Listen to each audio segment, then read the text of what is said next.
Hello students, स्वागत है आप सबका। आज हम आपके लेकर आए हैं बेटा पीरियोडिक टेबल से जुड़े हुए कुछ बेहद ही इंपॉर्टेंट टर्म्स। तो चलिए शुरू करते हैं। अभी तक हम आपको बता चुके हैं कि अपनी जो पीरियोडिक टेबल है उसको फोर ग्रुप्स में, फोर ब्लॉक्स में डिवाइड किया गया है ना। कौन कौन से ब्लॉक हैं अपने? S block elements, D block elements, P block elements and F block elements, है ना।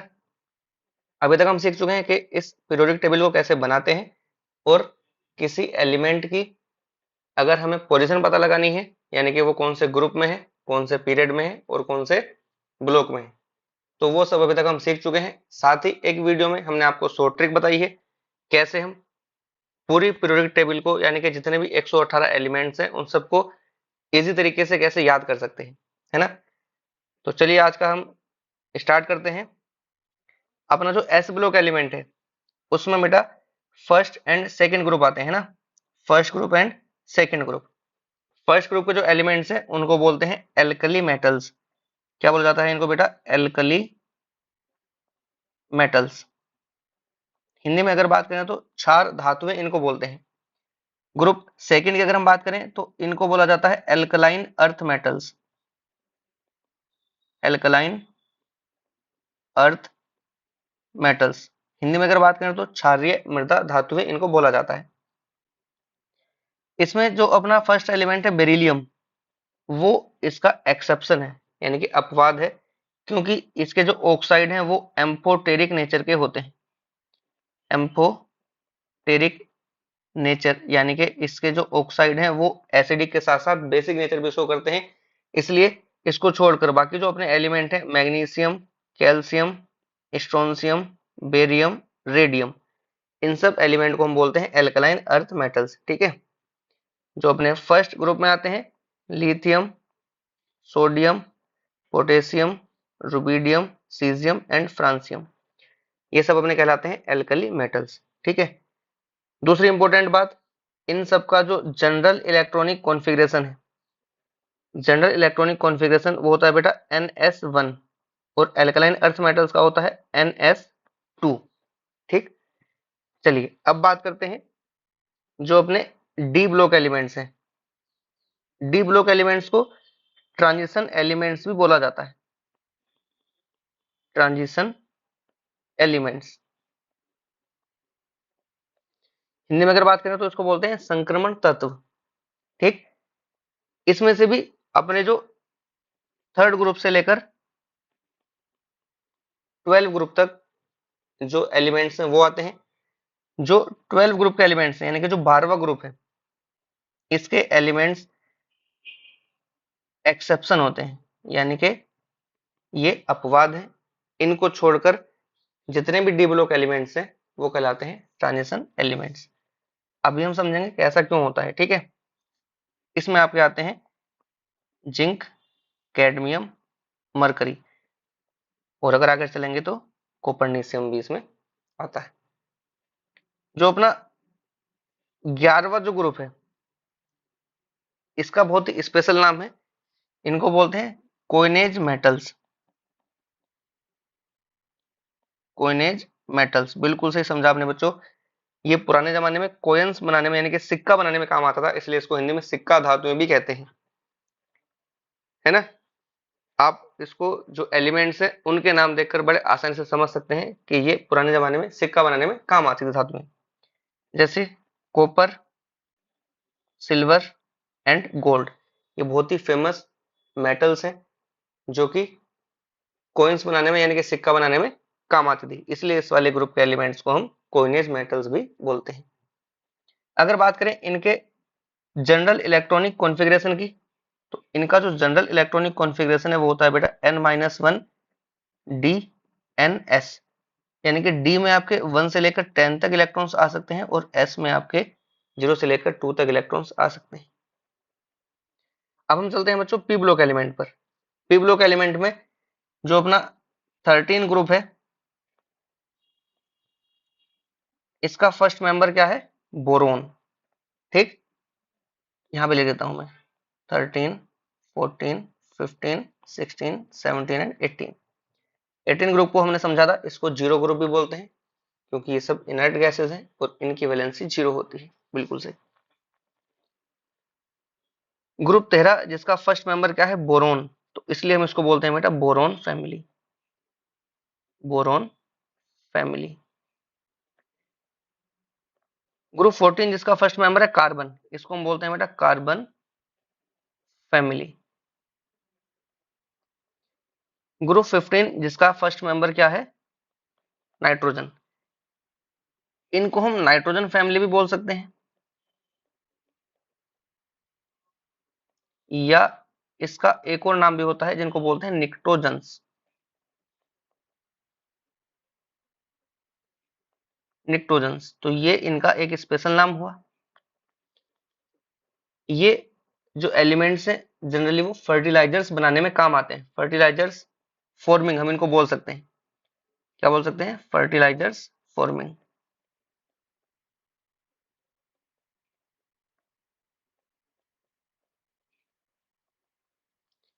आप समझ सकते हैं बेटा, अपने जो सबसे ज्यादा फर्टिलाइजर बनाने में यूज किया जाता है वो कौन से होता है, नाइट्रोजनस जो अपने फर्टिलाइजर्स होते हैं, जैसे यूरिया हो गया ना, और आपके जो अमोनियम फॉस्फेट वगैरह होते हैं। दूसरा आपका फॉस्फोरस, जैसे कि डीएपी वगैरह, सुपर फॉस्फेट वगैरह यूज किए जाते हैं। तो ये मोस्टली फर्टिलाइजर फॉर्मिंग एलिमेंट्स माने जाते हैं, ठीक है। ग्रुप 16 जिसका फर्स्ट मेंबर ऑक्सीजन है, इसको हम ऑक्सीजन फैमिली बोल सकते हैं, या फिर इसका एक और नाम होता है चाल्कोजेंस। तो मैं यहाँ पे लिख देता हूँ इसको,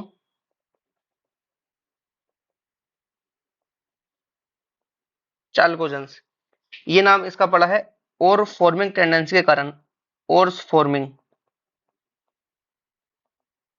और मतलब इसको हम हिंदी में अयस्क बोलते हैं। जो मेटल्स होती हैं वो अपने ओर्स की फॉर्म में, अपने अयस्क की फॉर्म में नेचर में पाई जाती है ना। और मोस्टली जो ओर्स होते हैं बेटा, या तो वो ऑक्साइड की फॉर्म में होते हैं या फिर वो सल्फाइड की फॉर्म में होते हैं। और आप अगर देखेंगे तो ऑक्सीजन के बाद जो नेक्स्ट मेंबर है वो क्या है इसमें, सल्फर।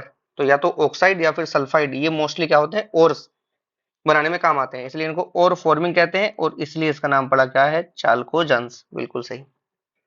ग्रुप 17 जो कि बहुत ही फेमस है, फर्स्ट मेंबर इसका फ्लोरीन है ना, फिर नेक्स्ट क्लोरीन, ब्रोमीन, आयोडीन, इनको हेलोजेंस कहते हैं, जिसका ग्रीक मीनिंग होता है सॉल्ट फॉर्मिंग, यानी कि ये सॉल्ट बनाने में, लवण बनाने में यूज किए जाते हैं।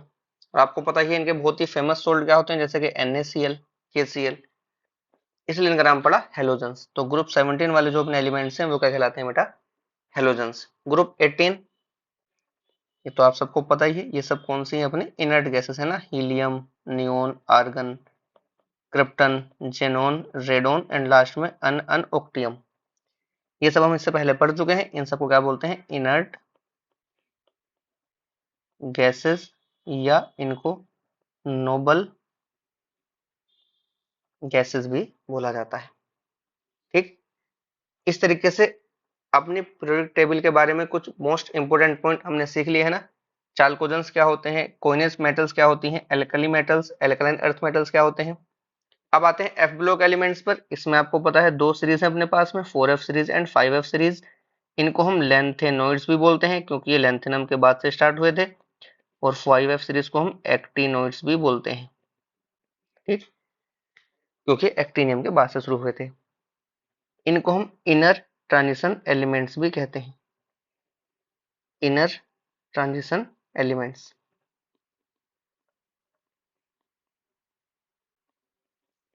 ट्रांजिशन एलिमेंट्स, ठीक है बच्चों। बात कर लेते हैं इसके जनरल इलेक्ट्रॉनिक कॉन्फ़िगरेशन की। तो जो अपने एफ ब्लॉक एलिमेंट्स होते हैं, इनका जनरल इलेक्ट्रॉनिक कॉन्फ़िगरेशन होता है N-2 F N-1 D N-S।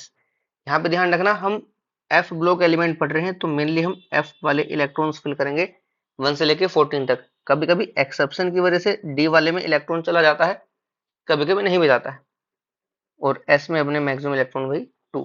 तो ये हुआ इनका जनरल इलेक्ट्रॉनिक कॉन्फ़िगरेशन। यहाँ पे आप समझ सकते हो कि सर डी में तो 10 इलेक्ट्रॉन आते हैं, हमने 0 to 1 क्यों दिखाया, बेटा डी ब्लॉक एलिमेंट नहीं पढ़ रहे हैं।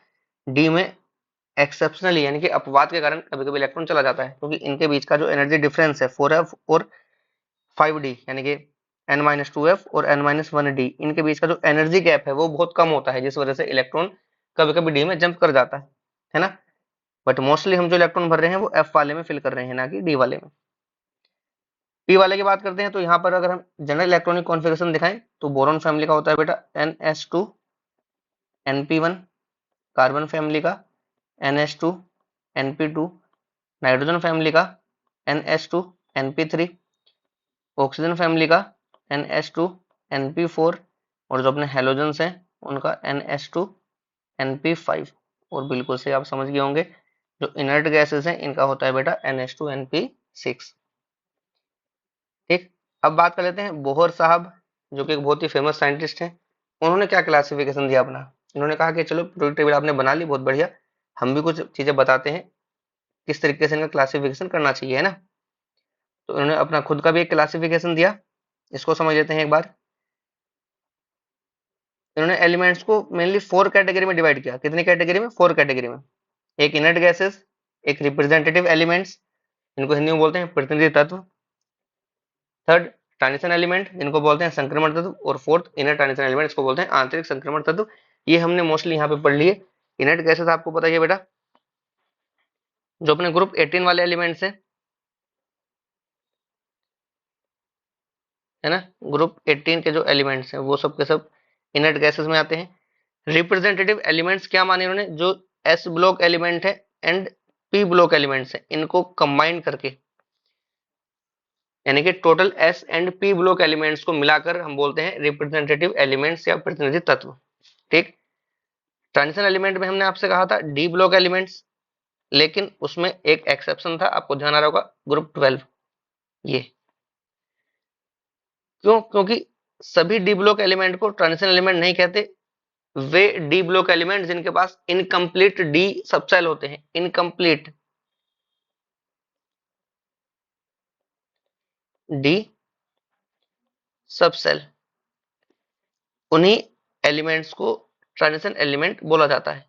इनकम्प्लीट से मतलब क्या हो बेटा, डी में 1 से लेकर 10 तक इलेक्ट्रॉन्स आ सकते हैं, बट डी 10 वाले को हम ट्रांजिशन एलिमेंट नहीं बोलेंगे, क्योंकि डी 10 का मतलब होता है कंप्लीट डी सबसेल या कंप्लीट डी ऑर्बिटल्स। और हमने क्या कहा, इनकम्प्लीट डी सबसेल होना चाहिए। ठीक, यानी कि D1 से लेकर D9 तक जिनके पास में इलेक्ट्रॉनिक कॉन्फ़िगरेशन है, केवल उन्हीं को हम बोलेंगे ट्रांजिशन एलिमेंट्स। D10 कॉन्फ़िगरेशन जिनका होता है उनको हम ट्रांजिशन एलिमेंट नहीं बोलेंगे, हालांकि ये भी डी ब्लॉक एलिमेंट्स होते हैं। जैसे आप जिंक को देखते हो तो इसका आउटर इलेक्ट्रॉनिक कॉन्फ़िगरेशन आता है बेटा 3D10 4s2। सेम अगर हम इस सीरीज में नीचे की ओर चलेंगे तो जिंक कैडमियम में आपका आ जाएगा 4D10 5s2, है ना। उस तरह से मरकरी में आपका आ जाएगा 5D10 6s2। तो ये जो एलिमेंट्स हैं वो कंप्लीट डी ऑर्बिटल्स होने के कारण ट्रांजिशन एलिमेंट्स नहीं माने जाते हैं। ठीक है, these are not transition elements. Sorry बेटा, अब आपके माइंड में क्वेश्चन आ रहा होगा, सर कॉपर के पास तो D10 है और जो पूरी कॉपर फैमिली है अपने पास में सॉरी Ag Au, इन सब के पास में भी तो D10 होता है। बट आपको पता है बेटा कॉपर एक ऑक्सीजन स्टेट यानी कि +2 ऑक्सीडेशन स्टेट में D9 कॉन्फ़िगरेशन शो करता है, और जिस वजह से ये इस कैटेगरी में आ जाता है। यानी कि कोई एलिमेंट अपनी ग्राउंड स्टेट में या किसी भी एक्साइटेड स्टेट में अगर वो D1 से लेकर D9 तक कॉन्फ़िगरेशन शो कर रहा है, मतलब उसके पास इनकम्प्लीट डी सबसेल है, तो हम उसको ट्रांजिशन एलिमेंट बोल सकते हैं। ठीक है, तो कॉपर Ag Au ये सब भी आपके ट्रांजिशन एलिमेंट माने जाते हैं। इनर ट्रांजिशन एलिमेंट, क्योंकि डी ब्लॉक एलिमेंट के बीच में से ही इनको बनाया गया है, तो इसलिए इनको आंतरिक संक्रमण तत्व या इनर ट्रांजिशन एलिमेंट कहते हैं। किनको कहते हैं? एफ ब्लॉक एलिमेंट्स को। ठीक है, ये आपके आ जाते हैं इनर ट्रांजिशन एलिमेंट में। तो ये था क्लासिफिकेशन बोहर के द्वारा जो बताया गया, 4 कैटेगरी में इसने डिवाइड किया इनको, inert gases, representative elements, transition elements and inner transition elements.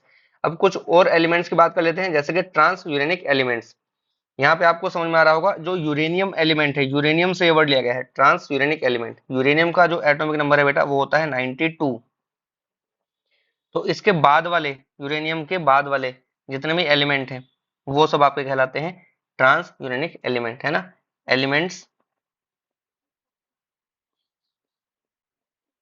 After atomic number 92, atomic number 92 के बाद वाले जो एलिमेंट्स हैं उन्हीं को हम बोलते हैं ट्रांस यूरेनिक एलिमेंट। दूसरी बात इसके बारे में जो आपको ध्यान रखनी है, ये जो एलिमेंट्स हैं ये सारे के सारे रेडियो एक्टिव होते हैं, रेडियो एक्टिव एलिमेंट है, एंड ये सब मैन मेड होते हैं, ठीक। इनको आर्टिफिशियली बनाया जा सकता है, मैन मेड एलिमेंट्स होते हैं, ठीक। इसके बाद बात करते हैं टिपिकल एलिमेंट्स की। टिपिकल एलिमेंट्स को अगर हिंदी में बात करें तो इसको बेटा प्रारूपी तत्व भी बोलते हैं, प्रारूपी तत्व। जो आपके थर्ड पीरियड के एलिमेंट्स हैं, थर्ड पीरियड यानी कि तीसरे आवर्त के जो एलिमेंट्स हैं उन्हीं को ही हम बोलते हैं टिपिकल एलिमेंट्स। कौन कौन से एलिमेंट आते हैं इसमें, बिल्कुल सही पहचाना आपने। थर्ड पीरियड में आपके आते हैं बेटा एस ब्लॉक में अगर बात करें तो सोडियम, मैग्नीशियम,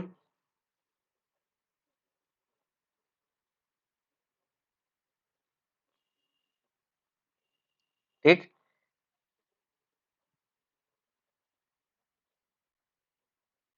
एक मिनट, एक मिनट बच्चों कहाँ गया ये, हाँ ठीक। तो टिपिकल एलिमेंट की हम बात कर रहे थे, यहाँ पे कौन से आते हैं थर्ड पीरियड के एलिमेंट्स। एस ब्लॉक में अगर हम बात करें तो सोडियम, मैग्नीशियम, और अगर हम पी ब्लॉक की बात करें तो बिल्कुल सही आपने पहचाना एल्यूमिनियम, सिलिकॉन, उसके बाद फिर अपना आ जाएगा फॉस्फोरस, सल्फर, क्लोरीन। बस ये एलिमेंट अपने होते हैं इनर्ट गैसेस, जो कि आपको पता ही है उनका नाम ही है इनर्ट गैसेस, वो बॉन्ड नहीं बनाते हैं। तो कुल मिलाकर अपने कितने हो जाते हैं 2 3 4 5 6 7, ये 7 जो एलिमेंट्स हैं यही आपके कहलाते हैं बेटा टिपिकल एलिमेंट्स, ठीक। उसके बाद बात करते हैं डायगोनल रिलेशनशिप की, इसको हिंदी में बोलते हैं विकर्ण संबंध,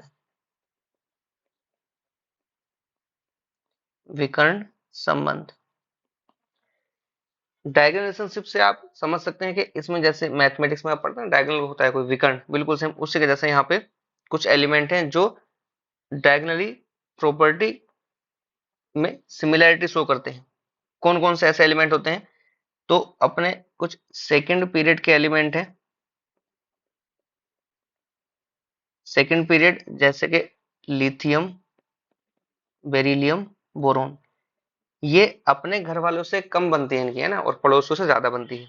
मतलब ये जो थर्ड पीरियड के एलिमेंट होते हैं, जैसे अगर हम बात करें यहाँ पे सोडियम, यहाँ पे आपका आ जाएगा मैग्नीशियम, यहाँ पे आपका आ जाएगा एल्यूमिनियम, और ये सिलिकॉन, तो ये अपने पड़ोसियों से ज्यादा सिमिलैरिटी शो करते हैं, उनसे ज्यादा बनती है इनकी, ठीक।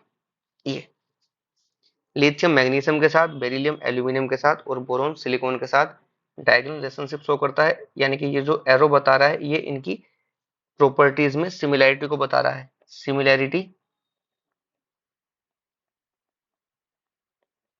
इन प्रॉपर्टीज, ये एक दूसरे के साथ बड़ी समानता शो करते हैं प्रॉपर्टीज में, इनके जो प्रॉपर्टी हैं गुण हैं बड़े सिमिलर होते हैं ना। और इसका रीजन, इसका कारण क्या दिया गया है, क्योंकि इनका जो साइज है वो काफी हद तक सेम होता है। दूसरा, एक और जो टर्म यहाँ पे यूज होता है उसको बोलते हैं आयनिक पोटेंशियल, इनका जो आयनिक पोटेंशियल है वो सिमिलर होता है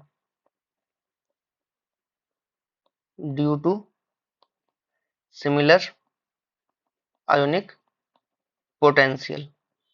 ये आयनिक पोटेंशियल क्या चीज होता है बेटा, आयनिक पोटेंशियल जनरली जो आयन होते हैं यानी कि कैटायन होते हैं उनके चार्ज और उनके साइज का ही रेशियो होता है, इसी को हम बोलते हैं आयनिक पोटेंशियल, और इसको फाई से रिप्रेजेंट करते हैं, ठीक है, फाई से इसको रिप्रेजेंट करते हैं। तो चार्ज और साइज का जो रेशियो है वो ऑलमोस्ट सिमिलर होने की वजह से इनकी प्रॉपर्टीज में सिमिलैरिटी आती है, और इसीलिए इनको बोलते हैं डायगोनल रिलेशनशिप। इसके बाद आता है बेटा ब्रिज एलिमेंट्स, क्या होते हैं, हमने ब्रिज हिंदी में इसको बोलते हैं सेतु, यानी कि कोई पुल बनाना है ना, सेतु तत्व। कुछ नई चीज इसमें याद नहीं करनी है अपने को, आपको यहाँ पे दिखाई दे रहा होगा ये जो एलिमेंट है लिथियम, ये एक तरह से ब्रिज का ही काम कर रहा है, दो अलग अलग ग्रुप को जोड़ने का काम कर रहा है ना। बेरिलियम भी यही काम कर रहा है, ये नेक्स्ट ग्रुप को जोड़ रहा है, बोरोन भी यही काम कर रहा है। तो यही तीन एलिमेंट है अपने जिनको हम बोलते हैं bridge element, lithium, beryllium and boron. तो आज हमने कुछ इंपॉर्टेंट ट्रिक्स, इंपॉर्टेंट पॉइंट्स सीखे पीरियोडिक टेबल के बारे में। नेक्स्ट लेक्चर में हम समझेंगे पीरियोडिक ट्रेंड कैसे कैसे चेंज करता है ना, जो प्रॉपर्टीज हैं वो ग्रुप में और पीरियड में चलने पर कैसे उनमें चेंज आता है। ठीक है, तब तक आप पढ़ते रहिए।